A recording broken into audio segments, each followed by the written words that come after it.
تاریخ لکھنے والوں نے غلط بات مشہور کی ہے کہ یعقوب علیہ السلام ہی اسرائیل ہے، کیونکہ بائبل نے جھوٹ بات کو تحریف کرنے کی ہدایت دے رکھی ہے۔ بائبل ہی ابراہیم علیہ السلام کو تمام قوم کا باپ کہتی ہے، اور یہ قرآن سے بھی ثابت ہے۔ اللہ نے ابراہیم علیہ السلام کو ہی امام بنایا۔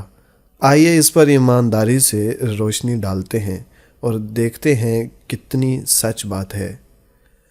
اللہ نے قرآن میں فرمایا، سورہ نمبر 2 آیت نمبر 124، جب ابراہیم کو اس کے رب نے کئی باتوں سے آزمایا اور انہوں نے سب کو پورا کر دیا تو اللہ نے فرمایا کہ میں تمہیں لوگوں کا امام بنا دوں گا۔ عرض کرنے لگے، میری اولاد کو؟ فرمایا، میرا وعدہ ظالموں سے نہیں۔ ادھر دوسری طرف بائبل میں لکھا ہے، جب ابرام 99 برس کا ہوا تب خداوند ابرام کو نظر آیا اور اس سے کہا کہ میں خدائے قادر ہوں، تو میرے حضور میں چل اور کامل ہو، اور میں اپنے اور تیرے درمیان عہد باندھوں گا اور تجھے بہت زیادہ بڑھاؤں گا۔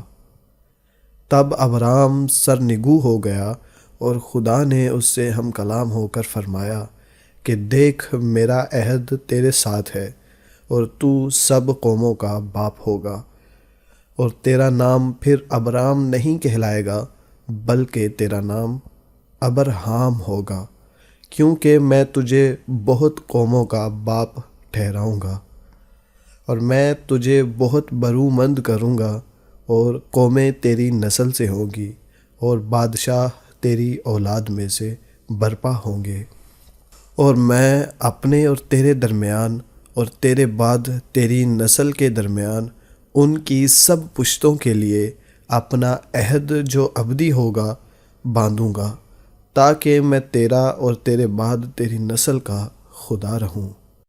اب یہاں بات آتی ہے، بائبل نے ابراہیم علیہ السلام کو ابرام سے ابراہیم نام تبدیل کر دیا، اسرائیل نام نہیں دیا، کیونکہ وہ یہودا کی طرف یہ نام لے جانا چاہتے تھے تاکہ یعقوب سے جو نسل نکلے وہ اسرائیل کہلائے، کیونکہ بائبل کی ہی کتاب سے یعقوب کے ایک بیٹے کا نام یہودا تھا اور وہ قبائلی پرست تھا۔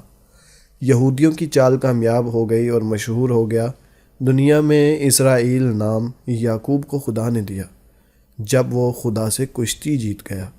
یعقوب علیہ السلام نے جائز نکاح راحیل اور اس کی بڑی بہن سے کیا تھا، اور دونوں بہنوں کی باندیوں یعنی لونڈیوں کے ساتھ بھی ناجائز تعلق تھے۔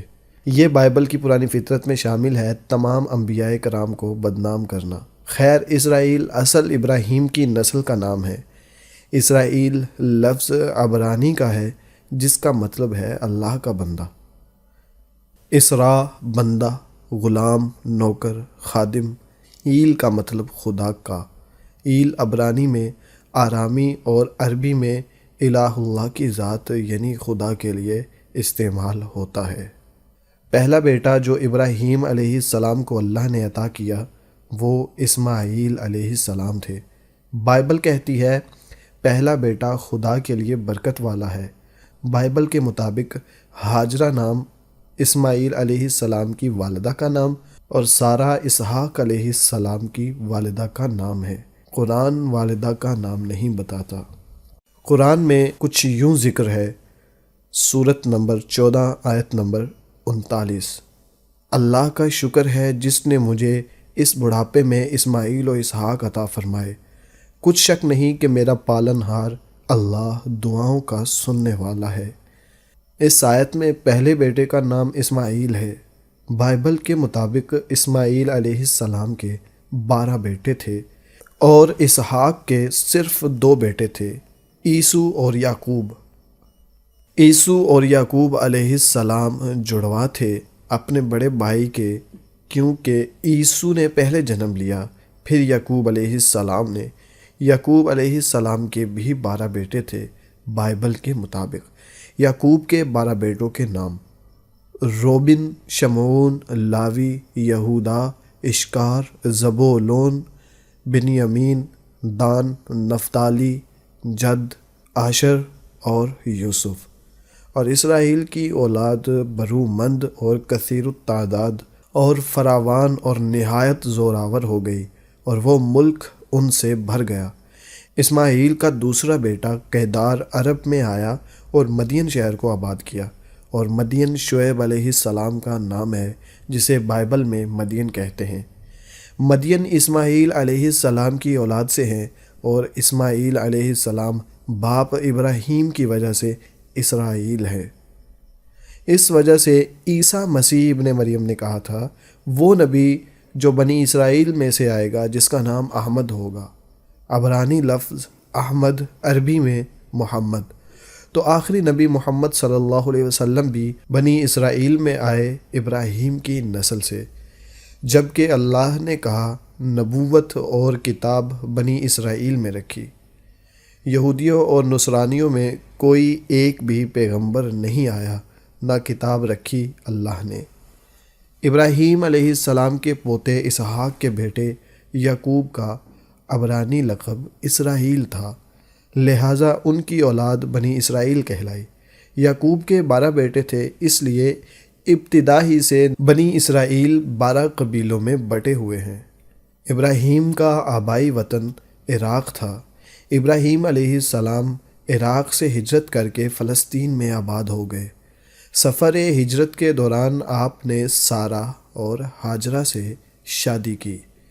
آپ کے چھوٹے بیٹے اسحاق سارہ کے بطن سے، جبکہ بڑے بیٹے اسماعیل جو آپ صلی اللہ علیہ وسلم کے جد امجد بھی ہیں، ہاجرہ کے بطن سے تھے۔ ابراہیم نے اللہ کے حکم سے اپنے بڑے بیٹے اسماعیل اور ان کی والدہ ہاجرہ کو مکہ میں لا کر آباد کر دیا، جبکہ خود سارہ اور چھوٹے بیٹے اسحاق کے ساتھ فلسطین میں ہی مقیم رہے۔ ابراہیم کے چھوٹے بیٹے اسحاق کے بیٹے کا نام یعقوب تھا۔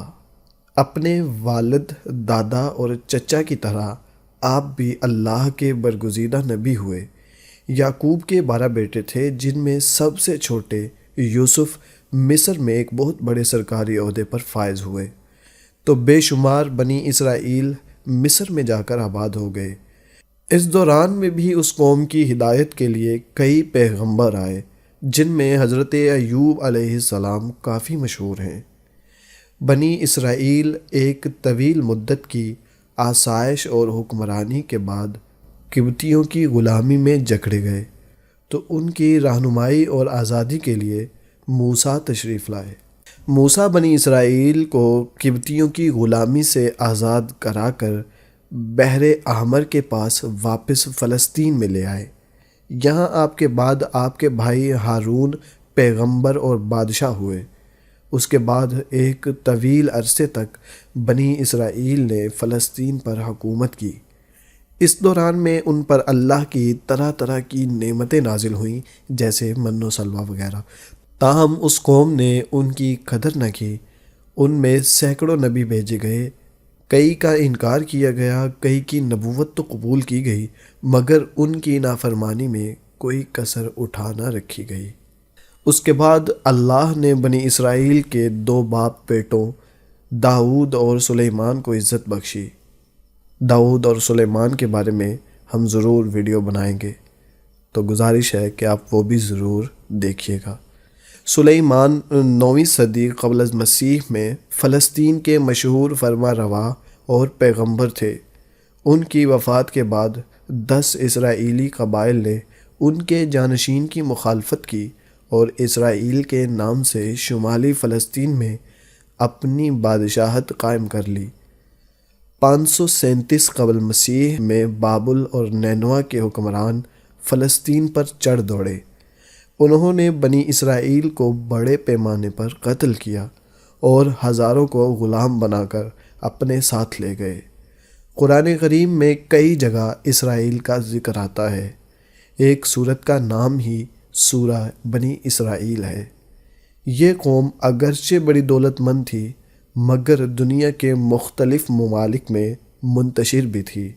1917 میں برطانیہ نے ان سے وعدہ کیا کہ فلسطین میں ان کی آزاد حکومت قائم کر دی جائے گی، لیکن اسرائیل نے ایفائے عہد سے پہلے ہی علاقے میں بسنے والے فلسطینیوں پر بے اندازہ مظالم توڑ کر انہیں اپنے اپنے علاقے سے کھدیر ڈالا اور اپنے طور پر آزادی کا اعلان کر دیا۔